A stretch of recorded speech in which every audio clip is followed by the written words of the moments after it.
दोस्तों स्टार्ट करते हैं डिजाइन ऑफ बीम के बारे में। पहला जो मेरा रेफरेंस होगा, this is the effective length. मस्त, बहुत बढ़िया। पहले बात, इफेक्टिव क्या होता है? Effective span, not effective span. Effective span बोले या इफेक्टिव लेंथ बोले? इफेक्टिव स्पैन बोले या इफेक्टिव लेंथ बोले? अगर दोस्त कोई बीम है और बीम का लेंथ क्या है? ओवरऑल एल है। इफेक्टिव लेंथ बीम का वो लेंथ कहलाता है, वो लेंथ इफेक्टिव लेंथ कहलाएगा जो कि बेंडिंग का प्रभावी रूप से कार्य कर रहा है। यानी बेंडिंग क्या हो गया, जिस लेंथ पे बेंडिंग कार्य कर रहा है उसको हम इफेक्टिव लेंथ बोलेंगे, करेक्ट ना? इनर फेस की डिस्टेंस को क्लियर स्पैन बोलेंगे। क्लियर स्पैन, इनर फेस का दूरी को क्लियर स्पैन बोलेंगे। जहां पे बेंडिंग एक्ट कर रहा है उसको हम इफेक्टिव लेंथ बोलेंगे। अब आईएस कोड ने अलग अलग सपोर्ट कंडीशंस के लिए इफेक्टिव लेंथ को डिफाइन किया है। दोस्तों हम बात करेंगे बीम और स्लैब, चाहे वो बीम की बात हो चाहे स्लैब की बात हो, दोनों के लिए इफेक्टिव लेंथ सेम डिफाइन किया गया है। जैसे simply supported beam oblique slab, अगर कोई सिंपली सपोर्टेड बीम है तो आपको क्लियर स्पैन, एलसी का मतलब क्या हुआ? LC is the clear span, this is the LC, this is the LC, clear span, correct. अगर आपको इफेक्टिव लेंथ निकालना है तो क्वेश्चन में इफेक्टिव दिया रहेगा और सपोर्ट विड्थ दिया रहेगा। मे बी सपोर्ट विड्थ दोनों साइड में अलग अलग भी हो सकता है, ठीक है, सेम भी हो सकता है, ठीक है, ओके डन। अब आपका स्मॉल डी क्या है? इफेक्टिव डेप्थ है। कोड का प्रोविजन क्या है कि LC प्लस डी और LC plus B1/2 plus B2/2, अगर विड्थ सेम होगा तो इस बात को हम LC प्लस विड्थ भी बोल सकते हैं। तो सिंपली सपोर्ट के लिए हम बोल सकते हैं कि clear span plus effective depth, clear span plus support, उन दोनों का मिनिमम वैल्यू L इफेक्टिव होगा, चाहे वो बात बीम की करे चाहे वो स्लैब की बात करे। कंटिन्यूअस बीम, कंटिन्यूअस बीम के बारे में बात करेंगे दोस्त। इसमें दो केस है। पहला case, if support width is less than LC/12। LC क्या है? LC द क्लियर स्पैन, यानी जो भी सपोर्ट है, देखो चाहे B1 हो चाहे B2 हो, यानी कहने का मतलब B1 B2 इसलिए दिया हो कि अलग अलग अगर साइज होगा तो B1 B2 होगा, अगर सेम होगा तो B की बात करेंगे। वो जो भी वैल्यू है वो LC/12 से कम आएगा तो तुम कंटिन्यूअस भी हो तो बी जो आपका इफेक्टिव लेंथ होगा सिंपली वाला ही होगा, ठीक है। तो कंटिन्यूअस बीम के केस में आपका effective length simply supported beam वाला ही होगा, लेकिन कंडीशंस क्या है? कंडीशन ये है कि जो सपोर्ट विड्थ है वो LC/12 से कम होगा। तो क्या, तो सेम आ गया, तो LC plus D plus LC plus width, done. Next second case, if support width is more than LC/12। अब उसका अपोजिट, अगर LC/12 से ज्यादा आ गया तो L इफेक्टिव क्या होगा? देन L इफेक्टिव क्या होगा? तो जो L इफेक्टिव होगा, एक तरफ आपका क्या है? फिक्स सपोर्ट है, ये आपका इंटरमीडिएट हो गया, ये आपका फ्री एंड हो गया। तो यह जो फिक्स है L इफेक्टिव LC के बराबर होगा, L इफेक्टिव LC के बराबर होगा। लेकिन जो आपका फ्री एंड है वहां पे LC प्लस D/2 और LC प्लस B/2 का मिनिमम वैल्यू होगा, डन। कंटिन्यूअस बीम में एक और केस है, if beam is continuous over roller bearing then L effective is.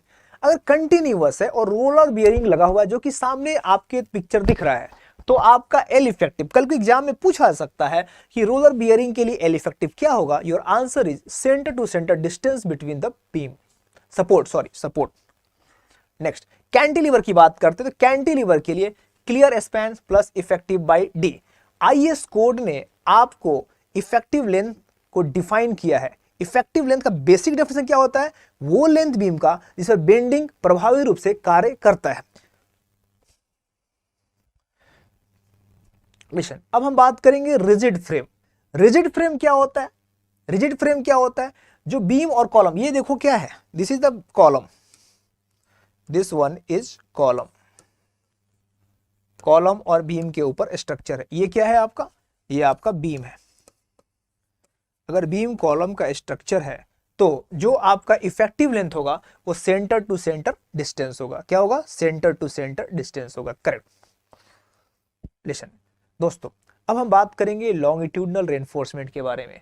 Longitudinal reinforcement हम टेंशन में प्रोवाइड करेंगे और कंप्रेशन में प्रोवाइड करेंगे। सबसे पहले स्टील हम क्यों यूज करते हैं? स्टील का काम है टेंशन को लेना, क्योंकि concrete is strong in compression but weak in tension. तो टेंशन में स्टील लेता है, क्योंकि टेंशन में स्टील स्ट्रॉन्ग होता है। अब सवाल है कि एक्चुअली जब डिजाइनिंग हम करते हैं तो कोई भी किसी भी स्ट्रक्चर पे लोड आता है, उस लोड की वजह से मोमेंट आता है और उस मोमेंट को रेजिस्ट करने के लिए हम स्टील प्रोवाइड करते हैं। लेकिन कोड कहता है कि तुमको कम से कम मिनिमम इतना स्टील देना पड़ता है। बात यह है कोड ऐसा क्यों कहता है? कोड ऐसा इसलिए कहता है, क्यों? क्योंकि जो कंक्रीट का जो नेचर होता है वो ब्रिटल होता है और उसको डक्टाइल, ब्रिटल डक्टाइल मतलब क्या? अगर कोई लोड आएगा कंक्रीट पे तो फेलियर सडन हो जाएगा।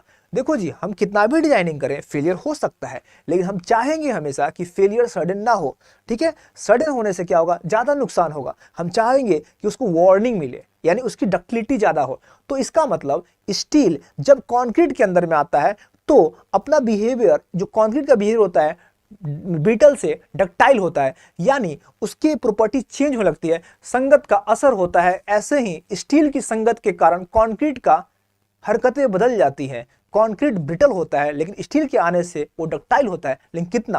कोड ने बताया है अगर AST minimum 0.85 upon FY BD की वैल्यू के ज्यादा होगा तो कंक्रीट की हरकतें बदल जाएंगी। कैसे बदल जाएंगी? ब्रिटल से डक्टाइल हो जाएंगे। ठीक है दोस्तों, तो आपसे क्वेश्चंस क्या पूछा जाएगा? अब मैंने मिनिमम ग्रेटर लिखा है, हम पढ़ते हैं AST minimum equal to 0.85 FY upon BD, लेकिन एग्जैक्टली हम उस स्टील को नहीं देते हैं। इसका मतलब जब स्टील को प्रोवाइड करते हैं तो एटलीस्ट उससे ज्यादा हो जाता है, तो हमेशा मिनिमम ग्रेटर होगा 0.85 FY इंटू BD। डन। अब सवाल ये है कि तुम्हारा इस क्यों देते हो? तो for ductility and to avoid sudden failure. तो सबसे पहला सवाल होगा टेंशन में मिनिमम स्टील कितना प्रोवाइड करेंगे और हम क्यों प्रोवाइड करेंगे। डन। दूसरी बात है मैक्सिमम, टेंशन में मैक्सिमम कितना प्रोवाइड करेंगे to avoid problem of compaction. इसका मतलब बिल्कुल नहीं है कि स्ट्रक्चर में आप स्टील देते जाओ, स्टील टेंशन लेता है, स्टील के आने से स्ट्रक्चर मजबूत होता है, लेकिन प्रॉब्लम ऑफ कॉम्पेक्शन नहीं होना चाहिए। प्रॉब्लम ऑफ कॉम्पेक्शन मतलब कॉन्क्रीटिंग भी प्रॉपर तरीके से प्लेस होना चाहिए। तो कोड ने बोला है कि 4% किसका? ग्रॉस का। याद रखिएगा जब स्मॉल डी की बात करते हैं, small D is for the beam in tension, but लेकिन मैक्सिमम की बात होती है तो वहां पे कैपिटल डी है। करेक्ट।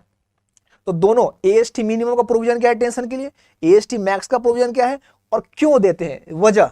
4 सवाल बनते हैं, यहां से 4 सवाल बनते हैं। तो एक और इंपॉर्टेंट बात, फॉर एग्जाम्पल यहां आ जाइए, एक बहुत ही इंपॉर्टेंट बात, अगर अगर अगर अगर अगर AST मिनिमम की बात करें, AST मिनिमम की बात करें तो आपको बोला गया 0.85 FY BD। ठीक है जी, और ये वैल्यू हमेशा ज्यादा होगा। लेकिन दोस्त परसेंटेज की बात करते हैं, मिनिमम परसेंटेज की बात करते हैं, तो मिनिमम परसेंटेज क्या हो जाएगा? अगर मैं इस स्टील का परसेंटेज निकालूं तो इस divide is the BD into 100। जो मैंने इधर कांड किया वही उधर कर दूंगा। 0.85 FY BD upon BD into 100 है ना, तो BD BD कैंसल, तो क्या हो जाएगा ये PT percentage equal to 85 upon FY। बहुत ही इंपॉर्टेंट बात, यहां पे कंफ्यूजन होता है भाई। अगर आपसे एरिया पूछता है, your answer is 0.85 upon FY into BD। अगर आपसे परसेंटेज पूछता है, your answer is 85 upon FY। Clear है दोस्तों? तो एरिया ऑफ स्टील के कॉन्सेप्ट में पूछा जा सकता है, या परसेंटेज के टर्म में पूछा जा सकता है, या वजह पूछा जा सकता है क्यों हम मिनिमम लेते हैं। डन।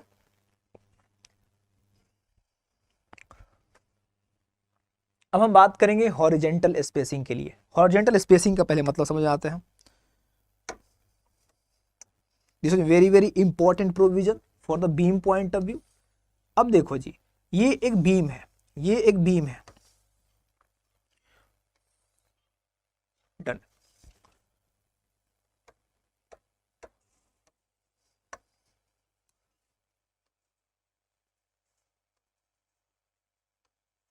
लिसन दोस्त, ये किसका है? ये आपके बीम का हॉरिजेंटल स्पेसिंग ऑफ रेनफोर्समेंट। ये आपका रेनफोर्समेंट है, 3 रेनफोर्समेंट दिखा रखा है।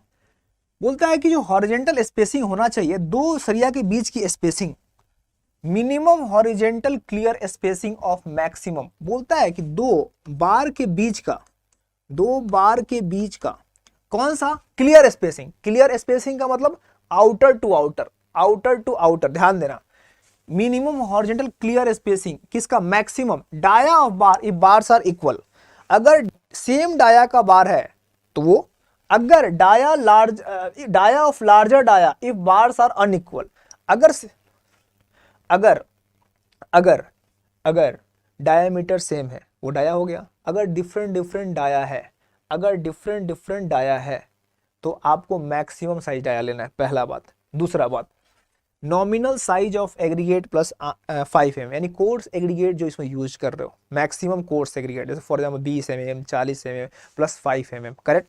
दो वैल्यू, डायामीटर अगर डिफरेंट डिफरेंट है तो मैक्सिमम डायामीटर, और कोर्स एग्रीगेट प्लस 5 mm, उसका मैक्सिमम वैल्यू एटलीस्ट उन दोनों के बीच में मिनिमम स्पेसिंग होना चाहिए। ऐसा क्यों प्रोविजन बनाया गया, क्योंकि केवल बेहद स्टील देने से ही नहीं आएगा, क्योंकि स्टील और कंक्रीट में प्रॉपर बॉन्डिंग तभी होगा जब उसमें आप प्रॉपर तरीके से कंक्रीटिंग कर पाओगे। अगर प्रॉपर तरीके से स्पेसिंग नहीं होगा वहां पे वायर्स फिलअप हो जाएगा और पूरी तरह और कंप्लीटली स्ट्रेंथ डेवलप नहीं होगा।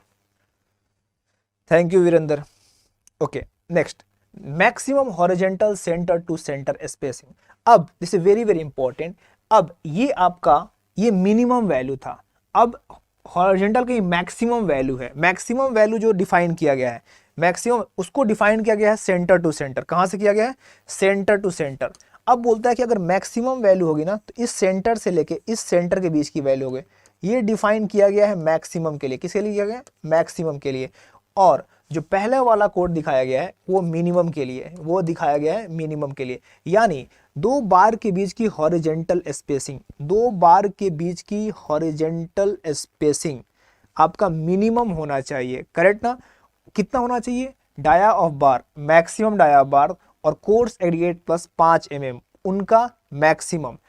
अब हॉरिजेंटल स्पेसिंग क्या, सेंटर सेंटर, अगर एफी 250 यूज करो, बहुत ही इंपॉर्टेंट बात बताने जा रहा हूं, एफी 250 किए जा रहे हो 300 mm होना चाहिए मैक्सिमम, उससे ज्यादा नहीं होना चाहिए।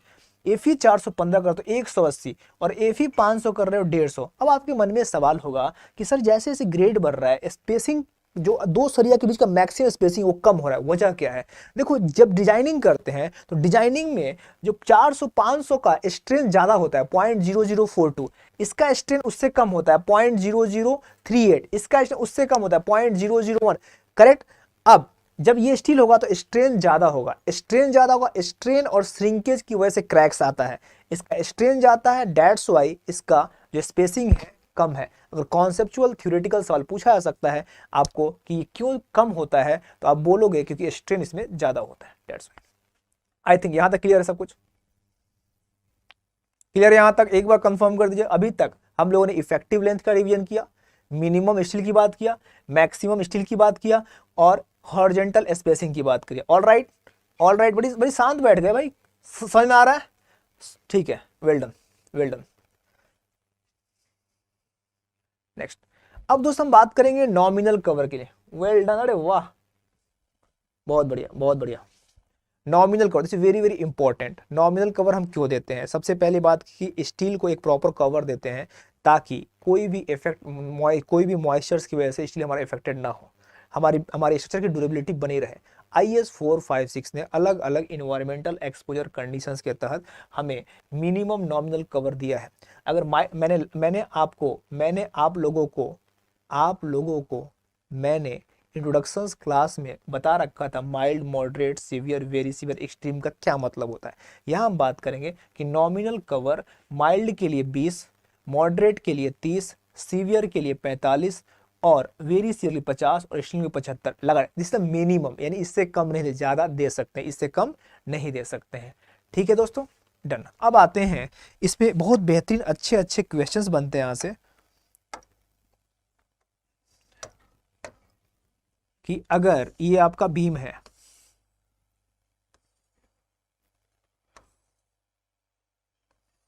ये इसके अंदर में स्टीरअप लगा हुआ है,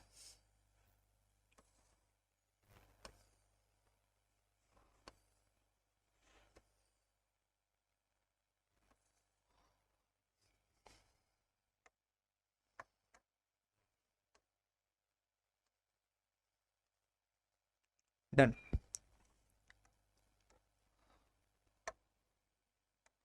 दोस्त जो आपका आउटर है इसी को हम बोलते हैं नॉमिनल कवर, ठीक है, this is the nominal cover, nominal cover, CG of main steel, this is the CG of main steel, इसको हम बोलते हैं इफेक्टिव कवर। क्या बोलते हैं? Effective cover. इसके बारे में भी मैंने आपको पिछले क्लास में बता रखा है। इफेक्टिव कवर क्या होता है? सीजी से जो आपका एक्सट्रीम टेंशन की दूरी है उसको हम बोलते हैं effective cover. Nominal cover outer most steel से लेके एक्सट्रीम के बीच की दूरी को बोलते हैं नॉमिनल कवर। इसका मेन फंक्शंस क्या है? ये आपके बॉन्डिंग स्टील को बने रहे। अगर कोई भी मॉइस्चर स्टील में जाता है तो बॉन्डिंग को भी इफेक्ट करेगा, यानी स्ट्रक्चर की ड्यूरेबिलिटी बनी रहे, इसलिए हम नॉमिनल कवर प्रोवाइड करते हैं।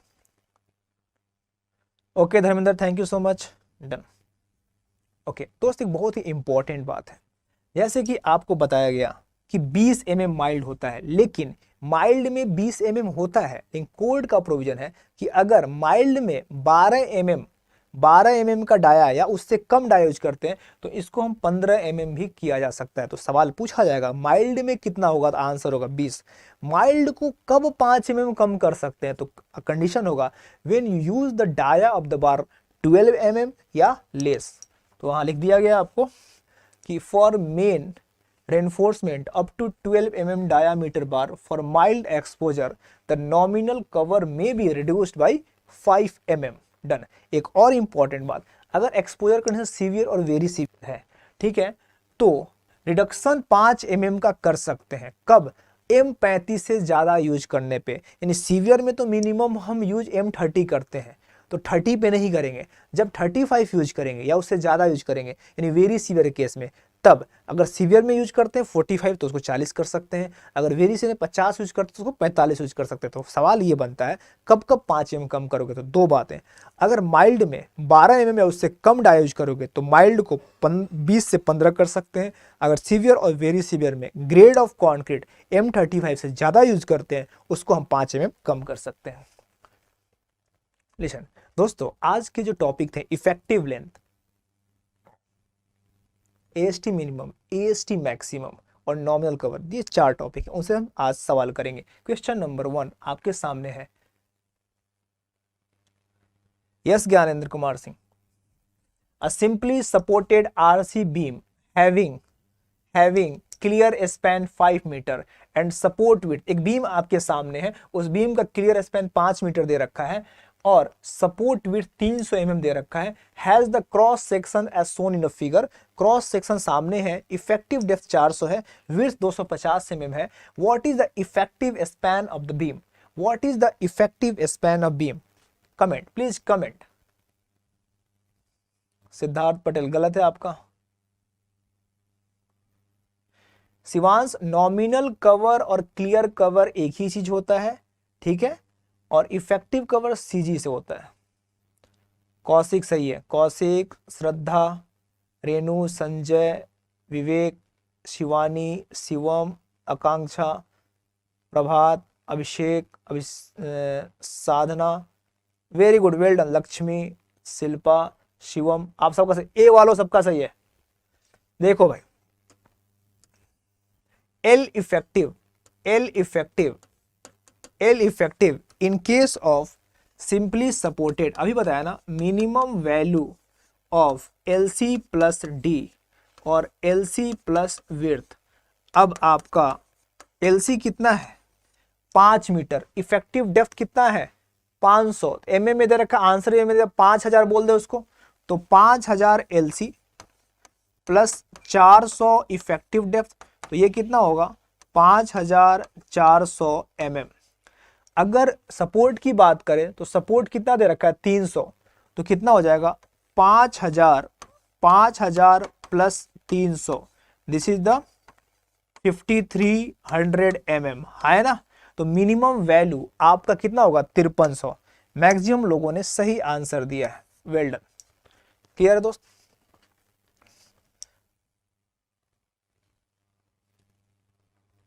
वॉचिंग स्टूडेंट्स और लाइक का डिफरेंस 50% का है। और आपको कोई इंप्रूवमेंट चाहिए मेरे से तो बताइए, मैं और बेहतर करूंगा।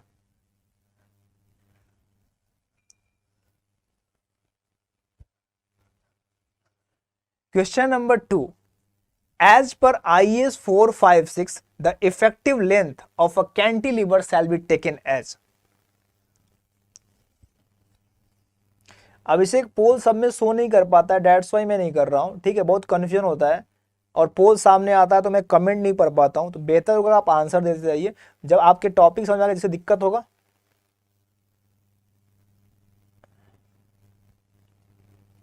नहीं बेस्ट नहीं कर सकते, ठीक है ना, मतलब 300 लोग देख रहे हैं और अब लाइक बढ़ रहे हैं, ठीक है, ठीक है, ओके, मतलब बी के, very good, very good, clear span plus effective depth, ठीक है, ओके। नेक्स्ट, बहुत ही बढ़िया क्वेश्चन है, बहुत ही बढ़िया क्वेश्चन, देखते हैं इसका जवाब कितने लोग दे रहे हैं, दिखने देते हैं। A reinforced concrete slab with effective depth of 80 mm is simply supported at two opposite ends on 230 mm thick masonry wall. To center distance between the wall is 3.3 meter.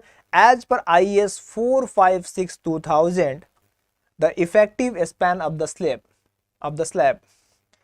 बहुत ही बढ़िया सवाल है। अनिल पाल, अंजलि, नहीं, Anil Pal, very good Anil, very good, well done. Kaushik आपका भी सही है, very good, well done. Akanksha Kumari, nice. Rahul, well done. Kamini, well done. Romini, Atul, civil engineering concept, very good. Sumit Dixit, 3.15 is the correct answer. बहुत तो सीसी बोल रहे हैं, सीसी बोल रहे हैं, B is the correct answer. कैसे भाई, कैसे? आपको पता है ना कैसा भी है ये, कैसा भी है, सिंपली सपोर्टेड। सिंपली सपोर्टेड क्या होता है? LC plus effective depth, LC plus support उनका मिनिमम होता है। अब आइए सवाल पे।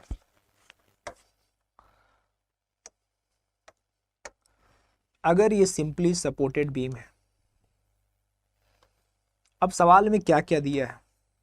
This is the simply supported beam.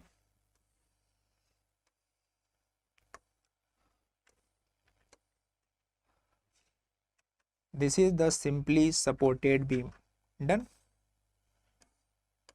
अब क्या क्या गिवन है? इफेक्टिव डेप्थ आपको 80 दे रखा है, effective depth is the 80, effective depth is the 80, है ना। और क्या दे रखा है?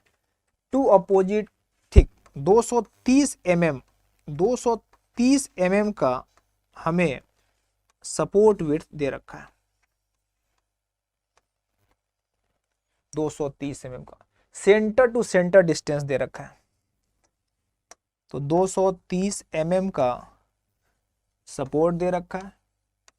सेंटर टू सेंटर डिस्टेंस देखो जी, सेंटर टू सेंटर डिस्टेंस कितना दे रखा है? दे रखा है 3.3 मीटर, 3.3 मीटर। क्लियर है दोस्त?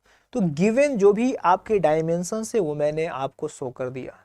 अब हमें पता है कि सिंपली में if L C plus small D, L C plus support width उनका मिनिमम वैल्यू होता है। अब एल सी तो मुझे पता नहीं है, तो मैं एल सी निकालूंगा। एल सी कैसे निकालूंगा? सेंटर 3.23, 3.3 है, तो ऑब्वियस बात है इसका आधा माइनस करेंगे, तो अब मेरा एल सी जो हो जाएगा, एल सी जो हो जाएगा 3.3 माइनस इसका आधा 0.23, तो ये हो जाएगा 3.07 मीटर। कितना हो जाएगा? 3.07। अब मैं निकालूंगा एल इफेक्टिव। एल इफेक्टिव क्या निकालूंगा? मिनिमम, मिनिमम निकालूंगा किसका? L C. एल सी कितना है? एल सी कितना है? 3.07। एल सी को प्लस करूंगा किसमें? 80 mm। 80 mm का मतलब क्या हो गया? 0.08 मीटर है ना, तो 0.0 मीटर। अब 3.07 प्लस 0.08 कितना आएगा भैया? 3.15 मीटर आ जाएगा।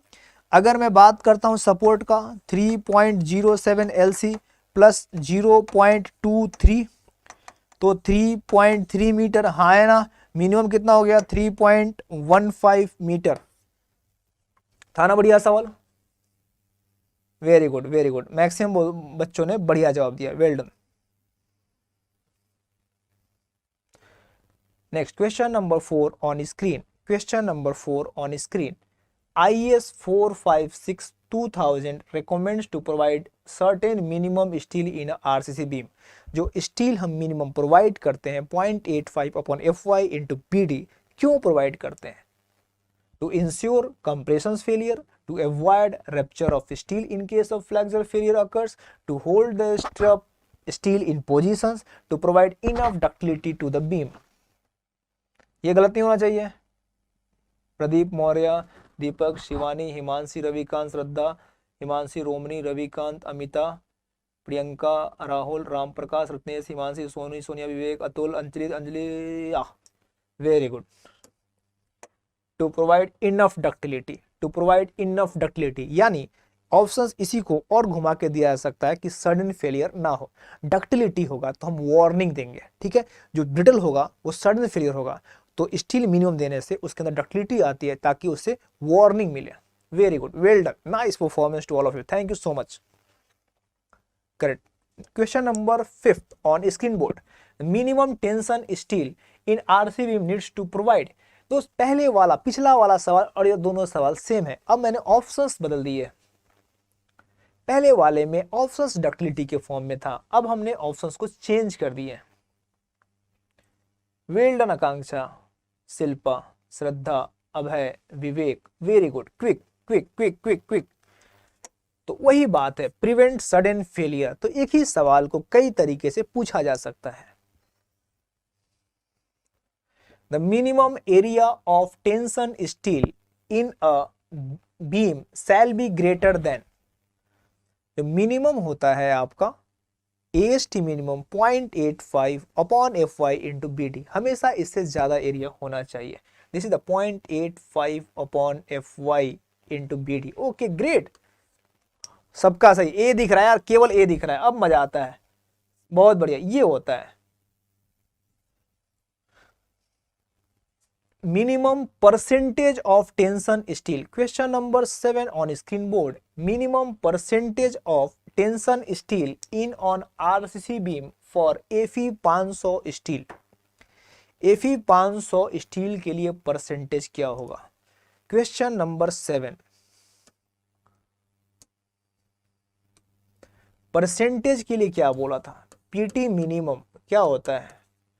पीटी मिनिमम 85 अपॉन FY होगा। अब आपको पूछा गया है 500 के लिए, तो 85 अपॉन 500 कितना हो रहा है? 1700 0.17। D D D D D D, yes. ये ऐसे सवाल तो गलत हो गए बच्चे, एकदम कोड ऐसा याद होगा ना तो भूलना ही नहीं कभी। बहुत बढ़िया, वेल डन, नाइस। अब पूछ दिया भैया मिनिमम परसेंटेज वेन 415, अभी पूछा 500, अभी बोला 415, जल्दी बोल दीजिए। 8वें का परसेंटेज, परसेंटेज बोल दो किसके लिए? 415 के लिए। परसेंटेज फॉर 85 अपॉन 415, बताइए आंसर, बताइए। D D D D D D, ठीक है, बहुत बढ़िया, 0.2। Your correct answer is D, well done, well done, nice. Next, given that, एक बहुत ही इंपॉर्टेंट बात है, इस सवाल का जवाब दीजिए पहले 9वीं साल का, फिर जिक्र करेंगे। Given that small D effective depth, B is the width and capital D is the overall depth. The maximum area of compression reinforcement in a beam is, maximum for the compression reinforcement. Your answer is 4%. बहुत बढ़िया, well done। अरे इसमें गलती ना कर भाई, अरे अरे इसमें गलती कर रहा है। Listen, listen, listen, listen। यहां से 4 तरह के सवाल बनते, ध्यान से सुनना मेरे को। पहला, अगर पूछता है मैक्सिमम टेंशन का, your answer is 4% of the gross area, यानी बी कैपिटल डी, ठीक है। अगर बात करता है टेंशन की, कंप्रेशन की, दोनों में 4-4% होगा। लेकिन अगर बात करता है बीम की, तो टेंशन में 4 और कंप्रेशन में 4, तो बीम में कितना 8% हो गया, है ना। कई जगह क्वेश्चंस में बीम पूछा है और आंसर 4% बोला है, वो तब बोला है जब 8% उस ऑप्शंस में अवेलेबल नहीं है। बेसिक कॉन्सेप्ट क्या है, टेंशन में 4%, कंप्रेशन में 4%, बीम में 8%, तो 4% आंसर वही किया है जहां पे 8% ऑप्शंस अवेलेबल नहीं है। नेट सही से चल नहीं रहा है, सो लाइव होते हुए भी लाइव नहीं ले पा रहा हूं। सारे स्टूडेंट्स एक बार कंफर्म करना, आपके पास वीडियो क्लियर आ रहा है? मेरी ऑडियो वीडियो क्लियर आ रही है? एक बार कंफर्म कर देना everyone please. Am I audible? क्या मेरी वीडियो और ऑडियो आप अच्छे से देख पा रहे हो, सुन पा रहे हो? एक बार कंफर्म कर दीजिएगा।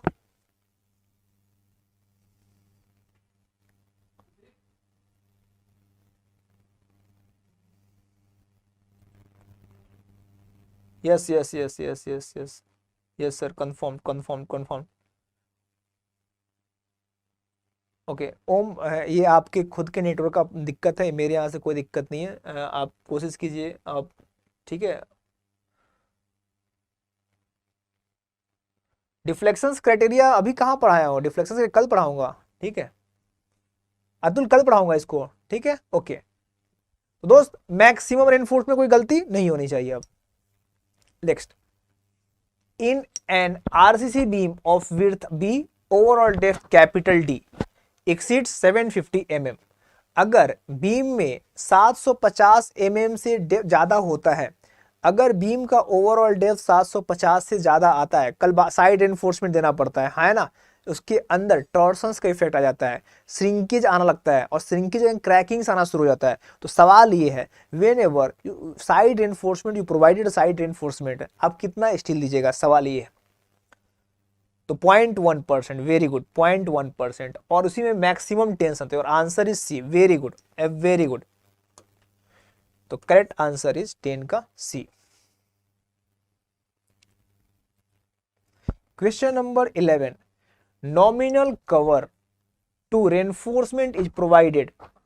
हम रेनफोर्समेंट में नॉमिनल कवर क्यों प्रोवाइड करते हैं?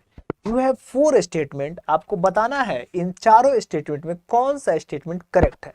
First, protect reinforcement against corrosion, provide shear resistance, protect reinforcement against fire, develop sufficient bond strength along surface area of reinforcement. Question number 11. Please everyone, no one type the options without marking the question number. Question number लिखने के बाद ही answer type कीजिए।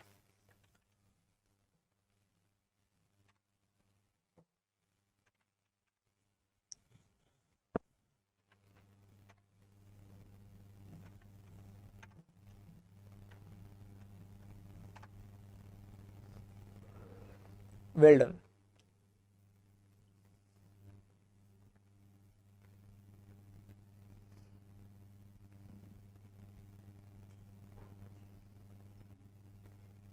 Okay well done. जिन लोगों ने इसका answer C किया है उनका आंसर सही है, 134, सी इज द करेक्ट आंसर। पहला, फिर से एक एक करके देख लेते हैं। प्रोटेक्ट रेनफोर्समेंट अगेंस्ट कोरिजन, अगर प्रॉपर कंक्रीट दिया रहेगा तो पानी सरिया पे नहीं आएगा, तो यानी कोरिजन नहीं होगा, पहला स्टेटमेंट बिल्कुल सही है। Protect, provide shear resistance, provide shear resistance, shear resistance के लिए तो शियर स्ट्रप होगा ना, लॉन्गिट्यूडनल रेनफोर्समेंट होगा ना, ग्रेड होगा ना, नॉमिनल कवर का कोई मतलब नहीं है, तो सेकंड स्टेटमेंट नहीं होगा। प्रोटेक्ट रेनफोर्समेंट अगेंस्ट फायर, अगर जितनी कवर होगा उतना फायर के कारण हमारा स्टील अफेक्टेड नहीं होगा, तो third statement is the correct. Develop sufficient bond strength along surface area of reinforce bar, अगर स्टील को कोई भी मॉइस्चर इफेक्ट क्या बोलते हैं इफेक्ट नहीं करेगा तो बॉन्डिंग प्रॉपर रहेगा, तो आपका तीसरा भी सही है, तो योर 1, 3rd एंड 4th यानी ऑप्शन सी करेक्ट होगा। Many students are corrected answer this question, salute to all of you.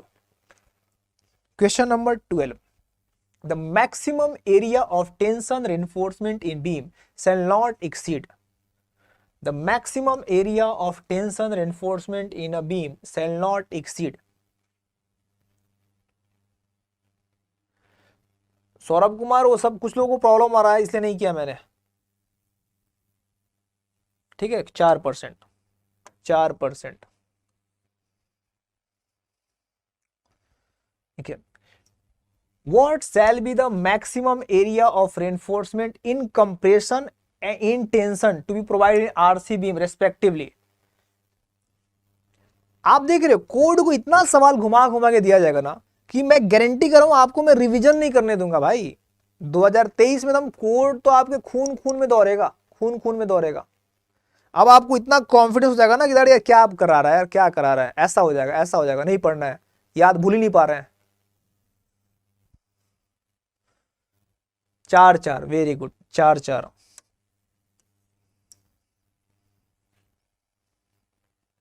Well done, well done. Next, बहुत ही बढ़िया सवाल है आपके पास, बहुत ही बढ़िया सवाल है। In the reinforced beam section shown in the figure, not drawn to a scale, the nominal cover provided at the bottom of the beam as per IS 456, all dimensions in mm। आपको section दे रखा है 350 इसका width है, torques tension में 3 सरिया है 16 का, compression में 2 सरिया है 28 का, इफेक्टिव कवर कंप्रेशन में 50 mm का है, इफेक्टिव कवर टेंशन में 50 का है, एस्टिरप लगा रखा है 12 mm का। आपको बताना है 14 का नॉमिनल कवर क्या होगा। मैं देख रहा हूं कौन सबसे पहले आंसर दे रहा है। क्वेश्चन नंबर 14 का सबसे पहला आंसर आया लेकिन गलत आया। सचिन कुमार बिन, दिस इज फर्स्ट आंसर लेकिन wrong, your answer is wrong.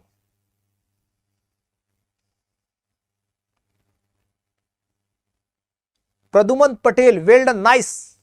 Praduman, correct, correct, very good. The first student of Praduman, very good, thank you so much, all the best.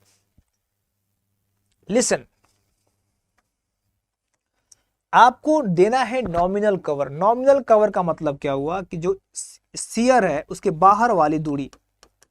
अब आपको 50 दिया इफेक्टिव कवर, दिख रहा है सेंटर टू सेंटर, तो भैया nominal cover क्या होगा, nominal cover, nominal cover equal to effective cover 50 minus आधा किसका, टेंशन का। टेंशन कितना है 16/2, तो आधा सेंटर टू सेंटर 50, आधा और नीचे स्टिरअप भी तो है, वो कितने का है 12, तो 12 और 8 माइनस करेंगे तो कितना हो जाएगा 30 हो जाएगा। अरे था ना बढ़िया सवाल, वेल डन।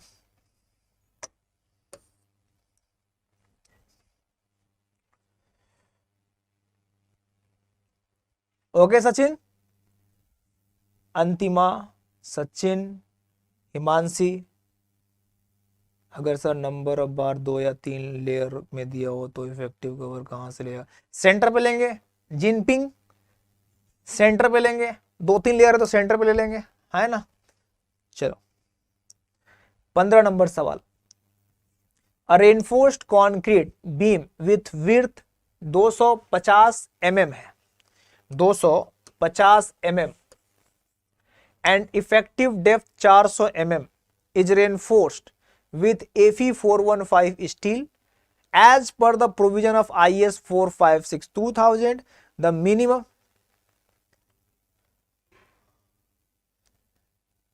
अलीलू खान, लोगों को पसंद नहीं आ रहा यार, क्यों लाइक करेंगे यार, ठीक है मैं और बेहतर करूंगा, they are motivated for me, ठीक है। कुछ लोगों को नहीं आएगा तो क्यों लाइक करेंगे, आपके कहने से लाइक करेंगे, ठीक है मैं बेहतर करूंगा और आगे अच्छा करूंगा, ठीक है। तो टेंशन ना लो लाइक के लिए, नहीं करेंगे तो हमको और अच्छा करना है, ठीक है। तो minimum and maximum amount of tension steel, अब हमने मिनिमम और मैक्सिमम दोनों बता रखा है आपको कि मिनिमम कितना देते हैं, मैक्सिमम कितना देते हैं, ठीक है। अब आपको यहाँ पे पहली बार आपको वैल्यू पूछा गया है। वेल डन मैक्सिमम स्टूडेंट, श्रद्धा चौरसिया, उत्कर्ष, अतिल अग्रहरी, रोशन, तन्मय, आनंद, निक्कू, दीपांशु, रिशु, प्रियंका, सचिन, अंजलि, अंतिमा, धर्मेंद्र, ज्ञानेंद्र, अनिरुद्ध, रमेश, कामिनी, नेहा, नेहा आपका गलत, 205 correct answer, very good, well done, 205, ठीक है। तो आपको कुछ करना नहीं था इसमें, कैसे निकालना था भैया, मिनिमम ले लो, AST minimum, put the value 0.85 FY BD, B दिया है, D दिया है, FY पुट कर दो, AST maximum 0.04 B capital D है ना, तो आपका करेक्ट आंसर हो जाएगा B।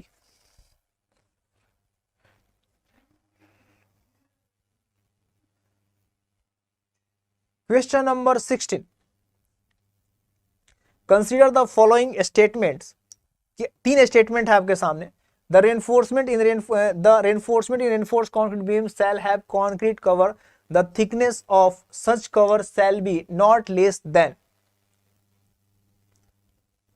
नॉमिनल कवर पूछा है, बीम के लिए नॉमिनल कवर, तो आपको पता है ना 20 mm और डाया ऑफ बार का मैक्सिमम होता है, तो 20 mm नहीं दिया है यहाँ पे, लेकिन मैंने बताया कि 20 mm IS 456 का है और SP 34 जो सिविल का कोड है, जो सिविल का हैंडबुक है, उसमें 25 दे रखा है, तो आप 25 और डायमीटर बार बोल सकते हो। तो स्टेटमेंट पहला और दूसरा के साथ जाएंगे, तो 16 का D, बहुत बढ़िया, बीरेंद्र, अंतिमा, अभयराज, अनिरुद्ध, वेल डन। तो answer is first and second, well done.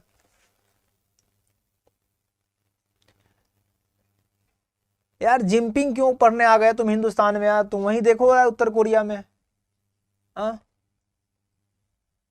17 number सवाल, the minimum horizontal distance between two main reinforcement bar should be. Minimum horizontal distance बताइए।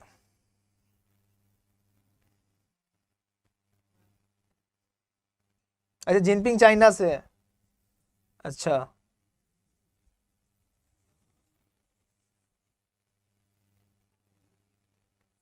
चलिए 17 नंबर का जवाब दीजिए। छोटू राजा,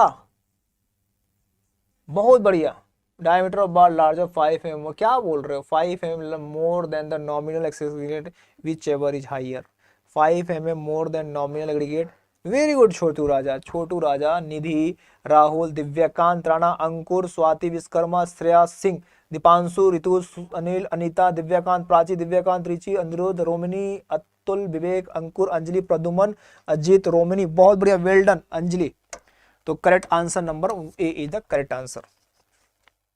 next, to rectangular under reinforce, बहुत बढ़िया सवाल है ये, क्वेश्चन नंबर 18, बहुत ही बढ़िया सवाल है।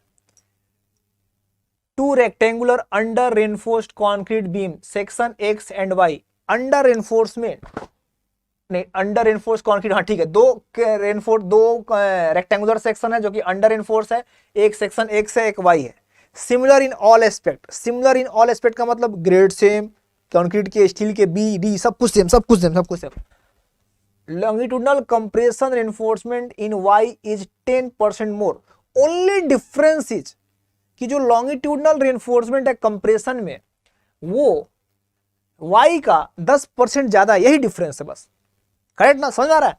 फिर से बोल रहा हूं, only difference is compression reinforcement 10% ज्यादा है वाई का। अब उसके regarding which one of the following statement is correct, 4 options है। Well done Krishnakant, nice nice, very good. Shivam, Sudha, Shivam,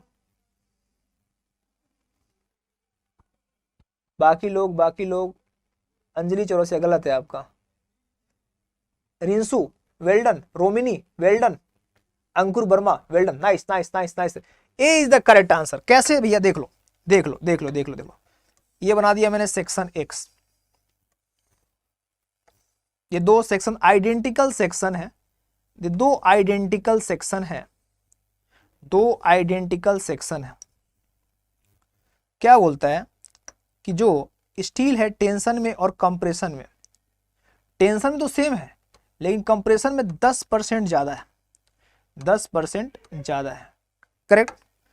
दोस्तों सवाल ये है, ये सेक्शन एक्स है और ये सेक्शन वाई है।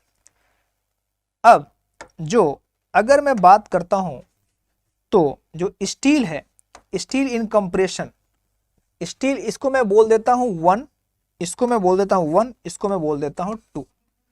तो क्या बोलता है कि longitudinal compression in section Y is 10% more, 10% more, यानी दूसरे वाले का ज्यादा है, ज्यादा है, और स्टील टेंशन में इक्वल है AST2 के। यही अंतर है ना भैया, यही अंतर है ना।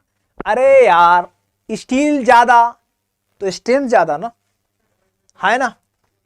इसका मतलब हम स्टील क्यों देते हैं, जो बेंडिंग होता है उसी बेंडिंग को रेजिस्ट करने स्टील देते हैं ना। यहाँ स्टील ज्यादा है, इसमें स्टील कम है, तो ऑब्वियस बात है जिसमें स्टील कम है उसका फ्लेक्सर स्ट्रेंथ कम होगा।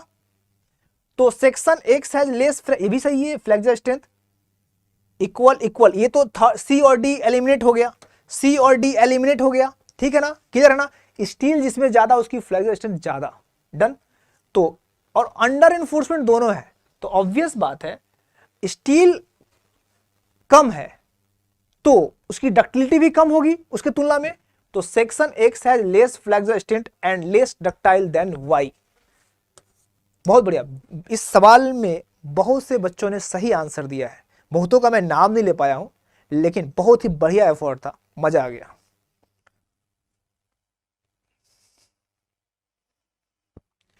Question number 19, the rectangular cover thickness to be provided in reinforced concrete member that are totally immersed in sea water।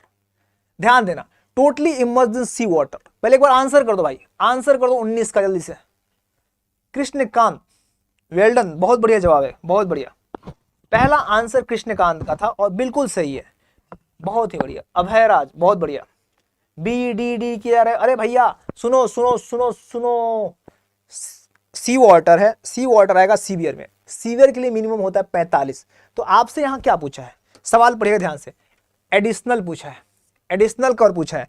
वास्तविकता में जो आपका जो नेचुरल होता है वो 20 mm होता है, तो आपने 45 को बनाने के लिए क्या जोड़ा है, तो अपने होता गया सीवियर में 45 होता है, लेकिन 20 में आपने क्या जोड़ा है, 25 जोड़ा है, करेक्ट ना। तो इस बात का भी ध्यान देना, your answer is 25 mm।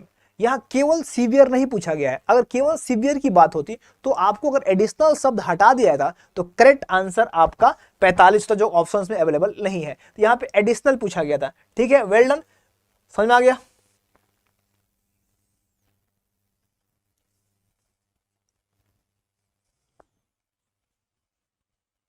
Okay, next question on your screen, question number 20, the minimum spacing, the minimum spacing between horizontal parallel reinforcement of different size should not be less than, minimum spacing नहीं, तन में most appropriate 940 कैसे हो जाएगा, 45 minimum है ना, ठीक है ना। जब आपको पूछेगा तो अप्रोप्रिएट कैसे होगा, उससे कम तो हो ही नहीं सकता है ना, डन। फिर से सवाल 19 फिर से आ जाओ। सवाल में आपको एक कंडीशन दिया है और वो कंडीशन इमर्ज्ड सी वाटर का है। इमर्ज सी वाटर कंडीशन जो होता है सीवियर का होता है, लेकिन यहाँ पे सवाल में एडिशनल लगाया गया है, करेक्ट ना। अगर कोई भी सीवियर कंडीशंस की जिक्र नहीं होता है तो हम नॉर्मल को 20 लेते हैं ना, तो इसका मतलब हमने 45 बनाने के लिए कितना एडिशनल ऐड किया, ये सवाल पूछा गया है। अगर यहाँ एडिशनल नहीं होता, सवाल कुछ और बन जाता और उसके अकॉर्डिंग आपको ऑप्शन 45 देना पड़ता। क्लियर है, चलिए क्वेश्चन नंबर 20 आपके सामने है। Minimum spacing between horizontal parallel reinforcement of different size should not be less than, should not be less than, ठीक है, क्या था, मैक्सिमम डायामीटर और कोर्स एग्रीगेट प्लस 5 mm। अब ऑप्शन देख लो, इसमें उसमें केवल डाया के टर्म में दे रखा है, तो डाया के टर्म में देख रखा है तो डाया के टर्म में आंसर करेंगे, तो आंसर हो गया B. Very good, almost many students are corrected, well done, nice. Question number 21, as per IAS 456, as per IAS 456, the effective length of cantilever beam shall be taken as, the effective length of cantilever shall be taken as, clear span plus effective depth, well done, nice।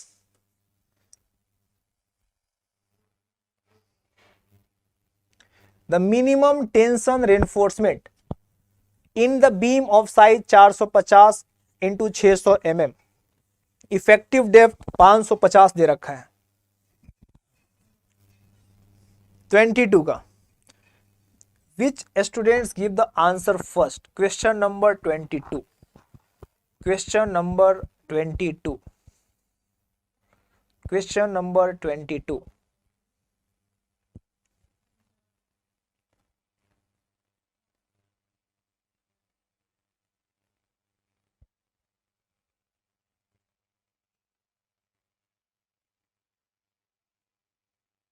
मेरे को पता नहीं है इसका, आप calculate बताना।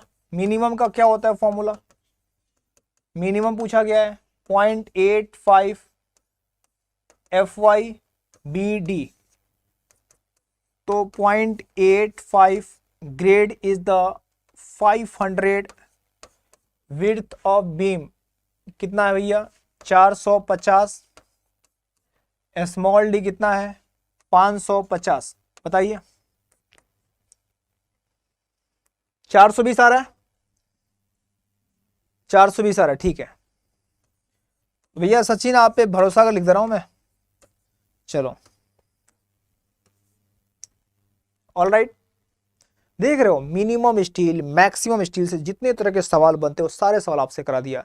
Direct provision से आ सकता है, रीजन पूछ के आ सकता है, या न्यूमेरिकली पूछा जा सकता है, ठीक है। तो एग्जैक्ट 420 है, 420 लिख दिया।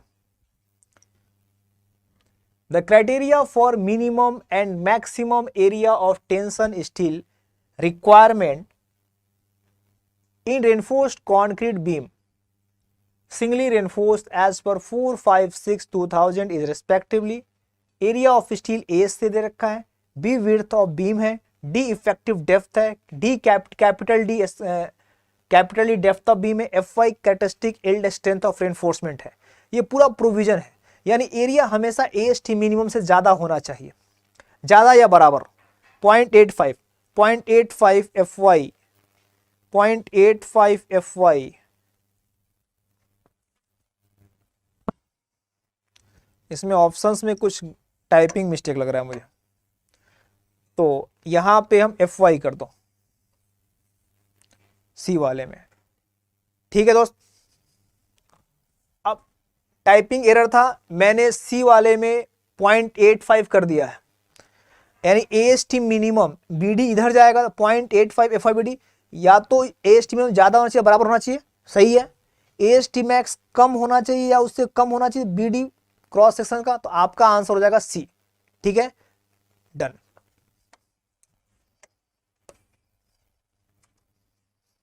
तो एरिया ऑफ स्टील स्पेसिंग पे वैरायटी ऑफ क्वेश्चंस हमने आपके सामने रखा। The effective span of simply supported slab is, slab हो या बीम हो प्रोविजन सेम है,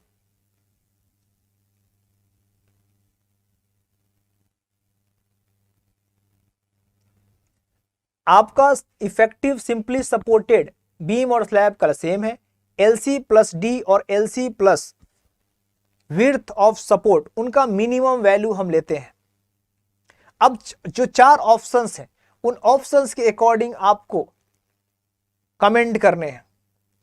तो भैया distance between centre of the bearing बिल्कुल नहीं, clear distance between the inner face of the wall plus twice the thickness, ऐसा कुछ नहीं, ट्वाइस थिकनेस का मतलब क्या हुआ 2 टाइम्स नहीं, clear span plus effective depth of the slab, हाँ या ना, C, very good very good.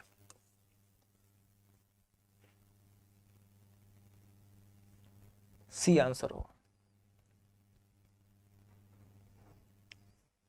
Well done Bittu, Anjali, Vinod, Pradeep, Ajit, Shekhar, Divyakant, Vinash, Nisha, Abhay, Divyakant, Rahul, Rama, X, Om Mishra, Rishabh, Bittu, Ranjeet, Ankur, Romini, Divyakant, Neha,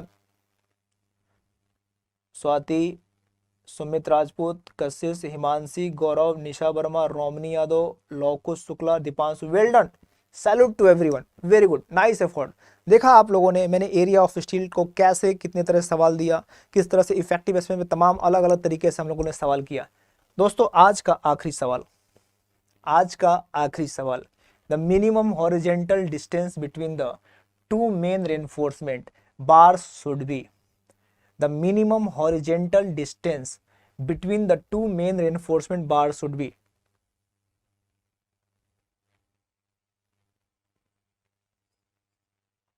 आखिरी सवाल, मचा दो।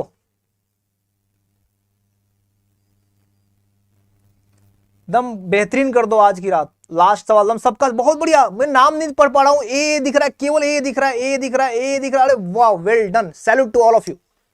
बहुत बढ़िया, बहुत बढ़िया, बहुत बढ़िया, मजा आ गया यार। दोस्तों बीम में आज हम लोगों ने 4 कोडल प्रोविजन लाए आपके सामने, उससे रिलेटेड क्वेश्चंस के। मुझे पूरा उम्मीद है इस तरह से हम सवाल कोड वाइज कोड करते रहे, कोड के 4 प्रोविजंस को करते रहे, तो आपको रिवीजन करने की जरूरत नहीं है, पूरा फुल कॉन्फिडेंस फील करें। उम्मीद है कि आपको आज की क्लास बहुत अच्छी लगी होगी, और एक बार मुस्कुराहट के साथ हम विदा लेंगे। फिर मिलते हैं कल नए प्रोविजंस के साथ और अच्छे अच्छे सवाल के साथ। आज इतना ही।